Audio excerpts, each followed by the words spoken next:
Good morning, everybody. I'm pleased this morning to be launching Operation Fortress, which builds on Operation Restoring Justice, which Zia and I launched last year. This major crisis that Europe's facing began really in earnest in 2015. It followed the disastrous war in Libya and led to large numbers of people beginning to cross the Mediterranean in boats. I was there in the European Parliament at the time. The Commission President, Jean-Claude Juncker, saw this as an opportunity for the first time to launch the common EU refugee and asylum policy. What it meant was that if anybody set foot on EU soil, they would be allowed to stay. I warned against it, I railed against it, but of course to no avail. And that stupidity was compounded, of course, by Angela Merkel, saying anyone that wants to come, we can manage, we can accommodate you. And it's had pretty dire consequences. One only has to think about what's happened to the city of Malmo, previously a fairly peaceful port, now one of the murder and rape hotspots in the whole of Europe. And in many ways, in the run-up to the referendum in 2016, the reason that I launched that breaking point poster was to say Europe has given itself massive problems for decades to come, but we can avoid this by leaving the European Union and getting back control of our borders. Sadly, governments after 2016 were in power but never really believed in the Brexit project, and even when Brexit finally came, there was no change to our status with the ECHR. And that was why 5 years ago, single-handedly, I went out repeatedly into the English Channel, videoing, YouTubing the growing number of boats crossing the English Channel, and I made the argument that you might just as well put a sign on the White Cliffs of Dover, everyone welcome, because the chances of deportation were then, and are today, so incredibly slim. I said I believed if it wasn't stopped, that it would lead literally, in numerical terms, to an invasion of our country. Well, under the Conservatives, 130,000 people arrived via that route. The vast majority, young males of fighting age, who willfully discard their iPhones and their passports into the English Channel at the 12-mile line. And I've been out and I've filmed that too. In the end, Boris Johnson reacted with a speech at Lid Airport announcing the Rwanda plan. But it was doomed to failure from day one because of our continuing presence as part of the European Convention on Human Rights. I have to say, the fact we've given the French over £1 billion and that their navy still escort boats from a couple of hundred yards off the beach all the way across to a 12-mile line, that is something that needs to stop. And whatever videos or pictures you see of the French police slashing boats, the fact is that the traffickers have become even smarter. And in the last 3 weeks, we've seen several launches coming from as far west as Normandy. All the while, the pull factor of coming to the UK, being able to stay, all the while that pull factor is still there. It doesn't matter how much money we give the French, the boats will continue to come. And of course, many of those that have come are people who in some cases wish us harm or do us harm. As we speak, there is a man, charming chap, Kalashnikov tattooed on his face, currently in prison in this country, who's threatened repeatedly to kill me, and no doubt that promise remains when he's out in a few months' time. But there isn't a single week that goes by where we don't see stories of serious crimes, sexual assaults, rapes, and we know for a fact that many that are now coming come with the deliberate attempt of joining criminal gangs in Britain as soon as they come. But it is worse than that. I first started voicing this again 5 years ago to say this would become, or could become, then, a national security emergency. And that is exactly what it is. Repeatedly, I've asked the Prime Minister, well, the last Prime Minister, Keir Starmer, in PMQs, whether he would declare a national security emergency. 2 months ago, I told the Home Secretary and the House of Commons that I had it on the highest authority that the Iranian regime was using the Channel crisis to put their own operatives across the English Channel. I was met by shouts of shame on you. Well, shame on them, because once again it proves that I was ahead of the curve on this, and indeed that is what is happening. So Operation Fortress will be a combined military operation. It will save lives, it will help the French in fulfilling their job of stopping the boats, and it will save a huge amount of money. We are very confident that our policy of securely picking people up and safely taking them back to France, we are entirely confident that that falls within other conventions of international law, and you'll see that argued clearly in this document. And when you think about it, what is the Royal Navy for? If the Royal Navy is not there to protect this country from invasion, then frankly, I can't see what its purpose is. We now see a Conservative shadow Home Secretary going into the English Channel 5 years too late and making exactly the same arguments now that I've made for 5 years. But remember, in their 2010, 15, 17 and 19 manifestos, they promised net migration down to tens of thousands a year and shouldn't be believed. And even since Andy Burnham has become Prime Minister, already 2,000 people have crossed the English Channel. There is an argument doing the rounds in the media that it's okay. It's fine. The numbers are 40% lower than they were this time last year. But it only takes one or two Iranian terrorists to come into Britain and commit a mass atrocity for this to be a disaster.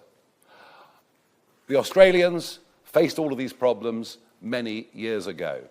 They tried offshore processing. They tried a number of things, and in the end what worked was towing the boats back to Indonesia.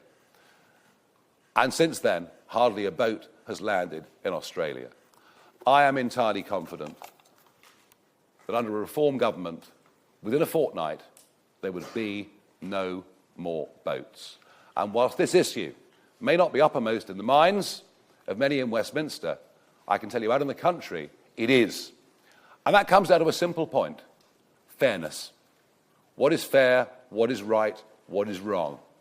Those who come to Britain legally now go through a long, expensive process. It's unfair on them. And to now see a situation where those that come to Britain illegally, via these means, go to the top of social housing lists all over the country is simply unfair. I do not have much confidence that this Prime Minister will grip this, but I very much hope that I'm wrong, and I will ask Zia to lay out more of the operational details. Thank you.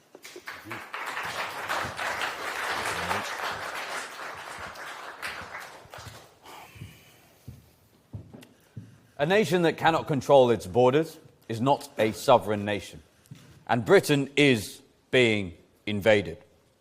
For decades, Tory and Labour governments promised to get tough on illegal immigration, and yet year after year after year, tens of thousands of fighting-age males have arrived on our beaches. In fact, the total number of illegal immigrants in this country now stands at well over 1 million. The United Kingdom is being invaded. Over 200,000 people have landed illegally on our shores over 8 years. Now that's a staggering figure, and it exceeds the total number of Allied troops who stormed the beaches of Normandy on D-Day. Those who arrive are unvetted, mainly military-aged men from Iran, Afghanistan, Syria, and Iraq.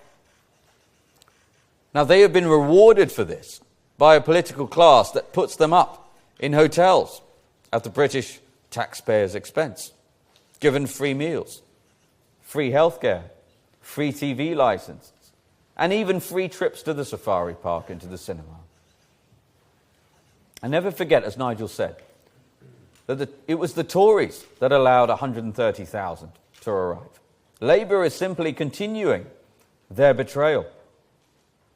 Even those that commit heinous crimes are routinely defended by so-called human rights lawyers who succeed in preventing even convicted rapist illegal migrants from being deported. All thanks to Tory and Labour politicians who prioritise the rights of foreign citizens over our own. Now, some of those arriving illegally by boat have already attempted terrorist attacks on our soil. Some have committed gruesome murders. Like on the night of the 20th of October 2024, a 27-year-old young lady called Rhiannon White had just finished her shift at the Park Inn Hotel. She was on the phone to a friend as she walked to the railway station. While she was on the platform, a Sudanese man inexplicably stabbed her 23 times with a screwdriver. She died in hospital 3 days later. Her killer, Deng Majek, had arrived in the UK illegally on a small boat 3 months before the attack. CCTV footage later showed him dancing and laughing. He was living in a hotel at taxpayer expense. Rhiannon's devastated mother said in court, quote, "It's always the undocumented illegal migrants that are doing this, and it's not fair." Also among those arriving are individuals who have actively plotted terror attacks on our soil. Intelligence reports confirm that hostile actors, including Iranian terrorists, are exploiting these very routes. The safety of the British people is being put at risk every single day. And the patience of the British people is now exhausted. We're unwilling to accept that Britain's borders should be open and undefended, unwilling to accept that our own veterans who served our nation with valour and distinction are being evicted from their homes to house fighting-age males from Iraq and Afghanistan who turned up on our beaches uninvited. As Nigel said, this is a national security emergency. Yet, successive Tory and Labour governments have treated this emergency with contemptible weakness. Rather than defending the realm, they have turned state agencies into a free taxi service and provided taxpayer-funded hotels for those who break our laws. They surrendered the English Channel to criminal cartels. Under Nigel's leadership, Reform UK will end this crisis for good. We will launch Operation Fortress, the biggest military operation in the English Channel since the Second World War. Under a Reform government, Prime Minister Farage will order His Majesty's Royal Navy to ensure that not a single unauthorised vessel makes it to the shores of the United Kingdom. Our plan, as you will see in the document, is endorsed by senior former members of our armed forces. It is simple. First, we will create an integrated surveillance command, unifying military and intelligence surveillance to make ours the most surveilled maritime border in the world. Second, any vessel attempting to cross illegally will be intercepted by our armed forces, who will return them back to France. Not a single illegal migrant trying to reach our shores will make it to Britain. To those with no right to enter Britain, our border will be impenetrable. Once the world realises that crossing the Channel illegally leads only to being intercepted by our Royal Marines and returned to France, the incentive structure breaks. these economic migrants will stop paying smugglers and the boats will stop coming. Now, I know many in the media are clamouring to ask, what happens if the French don't agree and Royal Marines attempt to land people on a beach? Let me be crystal clear. A reform government will show unflinching resolve to ensure that people who set out from France to break into Britain go back to France. That is our policy, not a future negotiating position with the French government. What France gets to decide is how that happens. Now look, we would far rather disembark people in port, walk people down a gangway, and hand them to the French authorities properly. That is more dignified, and it is what we will negotiate for. And keep in mind, the official position of the French government is that they do not want these boats leaving their shores in the first place. Tory and Labour governments have paid them, as Nigel said, £1 billion of British taxpayer money to stop the boats, ostensibly. Our military would in fact be helping them comply with the very agreements that they signed. But if the Elysee Palace refuses, make no mistake, His Majesty's Royal Marines will disembark them safely on the very shore they left that morning. Those are the only two options. There is no third option, where a British government under reform just shrugs its shoulders and brings them back to Dover. That policy of Tory and Labour governments that has led to 200,000 illegal migrants arriving on our shores. That was the policy that led to the savage murder of Rhiannon White. The policy that has almost resulted in a mass casualty terrorist attack on our soil. And ask yourself what the alternative picture actually is. A president of France ordering French police onto a beach to block Royal Marines on a humanitarian mission from landing civilians in safety and forcing them back out to sea, directly endangering their lives? Well, that would be a crime against humanity. It is simply not a serious hypothetical that President Macron, or anybody else for that matter, would do that. And I do not believe the French public would stand for it if he did. And to the talking heads and useless politicians claiming this policy will not work, the evidence proves the opposite. In fact, it is the only thing that does. When Australia had a major illegal boats migration crisis, it was only when they launched a major military operation that it stopped. In fact, Tony Abbott's Operation Sovereign Borders cut illegal crossings to zero within weeks. A years-long crisis ended within weeks. And it also saved lives. Between 2007 and 2013, 1,200 migrants tragically died making the journey to Australia. The Australian military operation reduced that to zero. Over 170 migrants have already died trying to come to Britain via the Channel. Reform's proposed military operation to secure our borders will save migrant lives too. Now, expect fierce resistance from the Tory Labour establishment, claiming that this is impossible. Well, they have no choice but to call it impossible, lest they face the reality of their own failures. But the former Navy commanders who engineered this plan leave no room for doubt. It can be done. It must be done. The former senior members of our armed forces who endorsed this plan confirm this plan is viable and imperative to our national security.